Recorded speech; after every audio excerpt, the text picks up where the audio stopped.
महिला लीडरशिप और महिला सशक्तिकरण को लेकर पंजाब यूनिवर्सिटी में कार्यक्रम का आयोजन किया गया। स्त्री फाउंडेशन के संस्थापक रेखा मोदी ने बताया कि इस अभियान के तहत महिलाओं को उनके अधिकार और उनकी सुविधाओं को लेकर जागरूक किया जा रहा है और कल इसी दिशा में कुरुक्षेत्र यूनिवर्सिटी में कार्यक्रम किया जा रहा है। महिला लीडरशिप और महिला सशक्तिकरण अभियान के पीछे का उद्देश्य क्या है, इस बारे में हमारे संवाददाता अनिल कुमार ने स्त्री फाउंडेशन के संस्थापक रेखा मोदी से खास बातचीत की है। आप भी देखिए। महिला लीडरशिप और महिला सशक्तिकरण को लेकर आज पंजाब यूनिवर्सिटी में कार्यक्रम किया गया। इसका उद्देश्य क्या है, इस मेरे साथ हैं रेखा मोदी, इनसे जानते हैं। आज पंजाब यूनिवर्सिटी में हमारी बेटी के 220वें एपिसोड के उपलक्ष्य में चर्चा हुई और उसमें सभी राजनीतिक दल के लोग मौजूद थे, कांग्रेस के, बीजेपी के, कि महिला सशक्तिकरण के लिए आगे में क्या योजनाएं बननी चाहिए। 93 में पंचायत के अंदर में तो सशक्तिकरण और रिजर्वेशन आ ही गया था, पर अब आगे विधानसभा, लोकसभा में महिलाएं अपना राजनीतिक अधिकार किस तरह से पाएंगी और उसमें रेडियो की क्या भूमिका होगी, कम्युनिटी रेडियो की, इस विचार पे अनेक विचार किए गए। रेखा जी, कल आप कुरुक्षेत्र में कार्यक्रम करने जा रहे हैं और उसका क्या उद्देश्य होगा या इसी उद्देश्य से कार्यक्रम को आगे बढ़ाने जा रहे हैं? बिल्कुल, आप सही कह रहे हैं। असल में महिलाओं का जो राजनीतिक सशक्तिकरण है, क्या वो अपने आप हो जाएगा? नहीं, अपने आप नहीं होगा।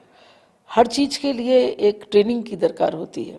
आप MBA करते हैं, बिजनेसमैन बनते हैं, तो अगर आप राजनीति में आना चाहती हैं तो उसके लिए एक तरह की ट्रेनिंग होती है, जहाँ महिलाएं समझती हैं कि किस तरह से मापदंड हैं इस वक्त, क्या समीकरण है, क्या क्या बदलाव आ रहे हैं। 75वां वर्ष चल रहा है आज़ादी का, तो किस तरह से उसको आगे ले जाना है। तो कुरुक्षेत्र यूनिवर्सिटी में 50 लड़कियों का, जो कि PhD और मास्टर्स कर रही हैं, एक कोहॉर्ट बोलते हैं हम लोग, वो इकट्ठे होंगे और उनको 2 दिन की ट्रेनिंग दी जाएगी कि अगर आप पॉलिटिक्स में आए तो किस तरह से चलें, और आप ना भी आए अगर पॉलिटिक्स में, तो एक जागरूक वोटर के रूप में आपकी क्या भूमिका होनी चाहिए। क्योंकि भारत का अगर उत्थान होना है तो 50% जनता को पीछे छोड़ के कैसे हो सकता है। रेखा जी, क्या आप आदि आबादी को उसका अधिकार देने के लिए ये मुहिम आपने छेड़ रखी है?